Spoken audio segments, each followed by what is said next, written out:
नमस्कार दोस्तों, स्वागत है आपका आज के मुख्य समाचार में, जिसमें सबसे पहली बड़ी खबर में जिक्र होगा हरियाणा का, जहां पर जबरदस्त सियासी भूचाल।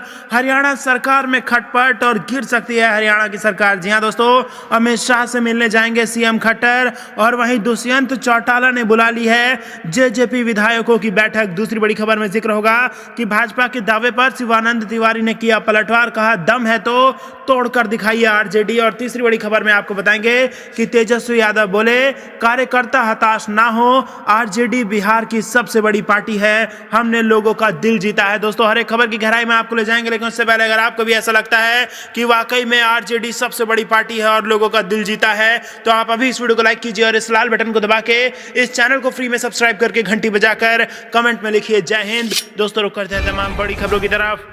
हरियाणा सरकार में खटपट, अमित शाह से मिलेंगे सीएम खट्टर, दुष्यंत चौटाला ने बुलाई जेजेपी विधायकों की बैठक। जी हां दोस्तों, हरियाणा में किसान आंदोलन को लेकर सियासी गतिविधियां तेज हो गई हैं। इसी बीच हरियाणा के उप मुख्यमंत्री दुष्यंत चौटाला गुरुवार को गृह मंत्री अमित शाह से मुलाकात कर सकते हैं। सूत्रों की माने तो यह मुलाकात दिल्ली में होगी। दुष्यंत चौटाला के साथ जेजेपी विधायक भी मौजूद रहेंगे। इस मुलाकात दौरान किसान आंदोलन को लेकर चर्चा होगी। बता दें कि जसपा ने मंगलवार को नई दिल्ली में विधायकों व पदाधिकारियों की बैठक बुलाई है। इस बैठक के बाद दुष्यंत जसपा विधायकों के साथ केंद्रीय गृह मंत्री अमित शाह से मुलाकात कर सकते हैं। बता दें कि सरकार के खिलाफ कांग्रेस बार बार विधानसभा में अविश्वास प्रस्ताव की मांग कर रही है। सीएम मनोहर लाल खट्टर भी दिल्ली जाएंगे, जहां वह कई केंद्रीय मंत्रियों से मुलाकात कर सकते हैं। सोमवार को हरियाणा के मुख्यमंत्री मनोहर लाल खट्टर ने प्रदेश के 4 निर्दलीय विधायकों के साथ बिजली मंत्री रणजीत चौटाला के आवास पर लंच किया था। इस दौरान आंदोलन को लेकर बातचीत हुई। करीब 1.5 घंटे तक सीएम ने निर्दलीय विधायकों के साथ किसान आंदोलन और प्रदेश की सियासी गतिविधियों को लेकर बातचीत की। बिजली मंत्री रणजीत सिंह ने करनाल के कैमला में किसान महापंचायत के दौरान हुए घटनाक्रम को दुर्भाग्यपूर्ण बताया। सीएम मनोहर लाल खट्टर भी गुरुवार को नई दिल्ली जाएंगे, जहां उनकी कई केंद्रीय मंत्रियों व नेताओं के साथ मुलाकात संभावित है। पिछले काफी समय से चल रहे किसान आंदोलन के मुद्दे पर वह केंद्रीय मंत्रियों के साथ बातचीत करेंगे। वह करनाल के कैमला गांव में किसान महापंचायत को लेकर हुए घटनाक्रम पर भी फीडबैक दे सकते हैं। बता दें कि कैमला में विवाद के बाद पुलिस ने 71 प्रदर्शनकारियों को नामजद करते हुए करीब 900 लोगों के खिलाफ केस दर्ज किया है। रुख करते हैं अगली खबर की तरफ। बीजेपी के दावे पर शिवानंद तिवारी ने किया पलटवार, कहा दम है तो तोड़कर दिखाए आरजेडी। जी हां दोस्तों, शिवानंद तिवारी ने कहा बिहार बीजेपी के प्रभारी भूपेंद्र यादव ने भारी भरकम दावा किया है। उनके अनुसार खरमास के बाद आरजेडी में बहुत बड़ी टूट होने वाली है। भूपेंद्र जी की मैं इज्जत करता हूं और एक गंभीर व्यक्ति के रूप में ही मैं उनको जानता हूं, लेकिन उनका बयान ने मुझे चकित किया है। अगर सचमुच उनके दावों में दम है तो हम पर कृपा क्यों आरजेडी को तोड़कर दिखाएं। उन्होंने कहा कि जेडीयू कार्यकारिणी की बैठक में कई सदस्यों ने बीजेपी पर पीठ में छुरा भौंकने जैसे गंभीर आरोप भी लगाए। ऐसे में अपने घर को ठीक करने के बजाय हमारे घर को तोड़ने की दावेदारी करना बीजेपी नेताओं को शोभा नहीं देती। शिवानंद तिवारी ने कहा कि बेहतर होगा कि बीजेपी नेतृत्व हमारी चिंता छोड़कर अपने गठबंधन की चिंता करें। नीतीश जी का बयान ही कह रहा है कि गठबंधन में सब कुछ ठीक नहीं चल रहा है। उन्हीं का कहना है कि इसके पहले गठबंधन में ऐसा कभी नहीं हुआ था। मंत्रिमंडल का गठन अभी तक नहीं हो पाया है। मंत्री विभागों के बोझ से दबे हुए हैं। कुछ मंत्री ऐसे हैं जो पहली मर्तबा मंत्री बने हैं। सरकार में काम करने का उनको तजुर्बा नहीं है। इस परिस्थिति में बिहार का शासन जनप्रतिनिधि नहीं बल्कि पदाधिकारी चला रहे हैं।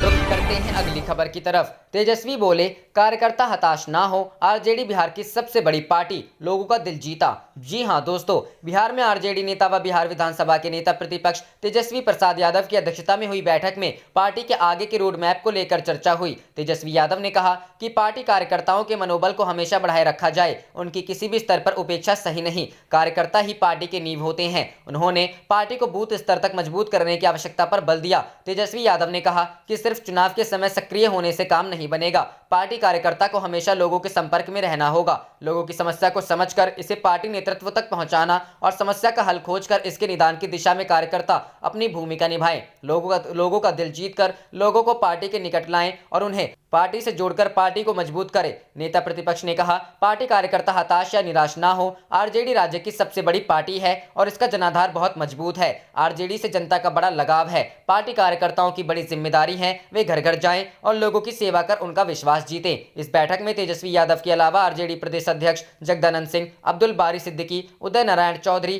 तनवीर हसन, शिवचंद्र राम सहित आरजेडी के सभी उपाध्यक्षों ने भाग लिया और पार्टी को मजबूत आम लोगों की पार्टी बनाए जाने पर गहन विचार विमर्श किया गया। बैठक लगभग 4 घंटे तक चली।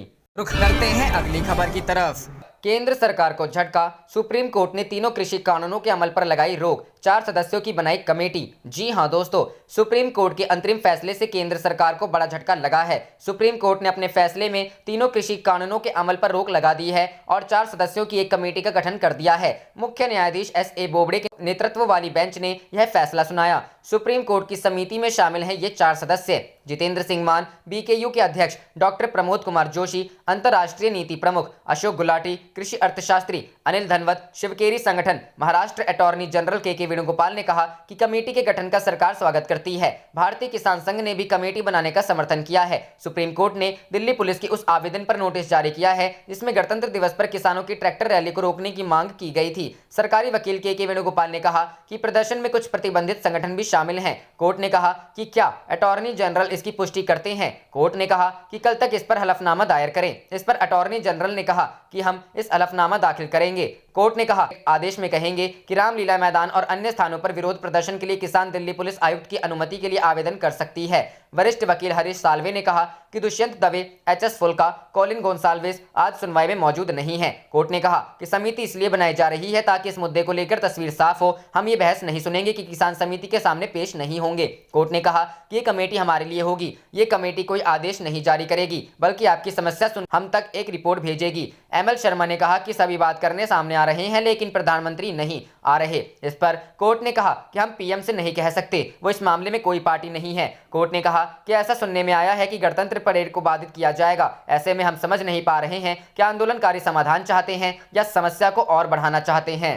रुख करते हैं अगली खबर की तरफ। तेजस्वी यादव बोले, घर घर जाकर लोगों का विश्वास जीते आरजेडी कार्यकर्ता। जी हां दोस्तों, बिहार में मुख्य विपक्षी पार्टी राष्ट्रीय जनता दल के नेता तेजस्वी यादव ने आरजेडी के कार्यकर्ताओं को घर घर जाने का आह्वान किया। उन्होंने कहा कि आरजेडी कार्यकर्ता घर घर जाएं और लोगों का विश्वास जीते, तभी पार्टी सभी लोगों की पार्टी बनेगी। पटना में सोमवार को पार्टी के उपाध्यक्षों की बैठक हुई जिसमें पार्टी को मजबूत और आम लोगों की पार्टी बनाए जाने पर गहन विचार विमर्श किया गया। करीब 4 घंटे तक चली इस बैठक में नेताओं ने पार्टी से आम लोगों को जोड़ने के लिए अपने अपने सुझाव दिए। बिहार विधानसभा में विपक्ष के नेता तेजस्वी यादव ने बैठक में कहा कि पार्टी कार्यकर्ताओं के मनोबल को हमेशा बढ़ाए रखने की जरूरत है। उन्होंने उपाध्यक्षों से कार्यकर्ताओं के किसी भी प्रकार की उपेक्षा नहीं करने की नसीहत देते हुए कहा कि कार्यकर्ता ही पार्टी की नींव होते हैं। उन्होंने कहा पार्टी को बूथ स्तर तक मजबूत करने की आवश्यकता है। सिर्फ चुनाव के समय सक्रिय होने से काम नहीं बनेगा। पार्टी कार्यकर्ताओं को हमेशा लोगों के संपर्क में रहना होगा। लोगों की समस्या को समझकर इसे पार्टी नेतृत्व तक पहुंचाए और समस्या का हल खोजकर इसके निदान की दिशा में कार्यकर्ता अपनी भूमिका दें।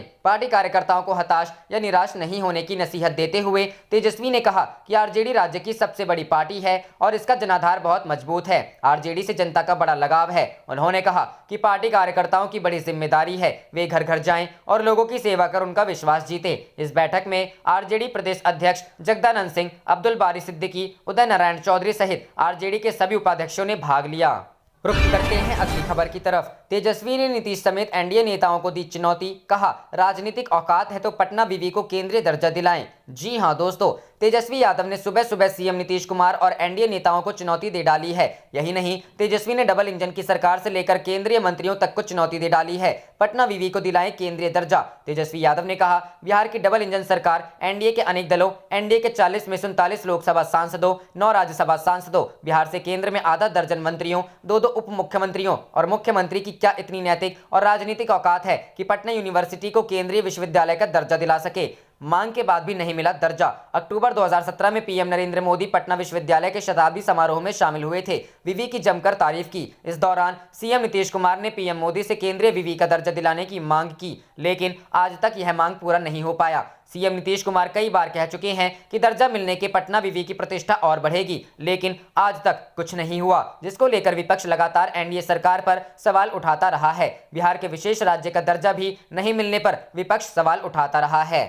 रुख करते हैं अगली खबर की तरफ। नीतीश के बयान के बाद तेज प्रताप का दावा, 2021 में बिहार में सरकार बना लेंगे। जी हां दोस्तों, बिहार चुनाव में हुए सियासी ड्रामे के बाद एक बार फिर विपक्ष को उम्मीद होने लगी है कि वह सरकार बना सकता है। दरअसल जेडीयू कार्यकारिणी की बैठक के बाद मुख्यमंत्री नीतीश कुमार का यह कह देना कि दुश्मन और दोस्त का पता नहीं चल सका जैसे बयान के बाद एक बार फिर बिहार का सियासी पारा गर्म हो गया है और विपक्षी दलों को फिर से सरकार बनाने की उम्मीद जग चुकी है। इन्हीं उम्मीदों पर दावा करने वालों में बिहार विधानसभा के गैर सरकारी विधायकों एवं संकल्प समिति के सभापति और लालू यादव के सुपुत्र तेज प्रताप यादव ने 2021 में बिहार में सरकार बनाने का दावा कर दिया है। वाराणसी में बाबा काशी विश्वनाथ के मंदिर में दर्शन करने के बाद मीडिया से मुलाकात करते हुए तेज प्रताप ने कहा कि 2021 में हमारी सरकार आ रही है। शनिवार को जेडीयू कार्यकारिणी की बैठक में नीतीश कुमार के बयान की दुश्मन और दोस्त का पता नहीं चल सका के जवाब में तेज प्रताप ने कहा कि यह लोग पूरी तरह से खत्म हो चुके हैं। नीतीश सरकार के गिरने के सवाल पर तेज प्रताप बोले कि गिर गई है सरकार। इसी बीच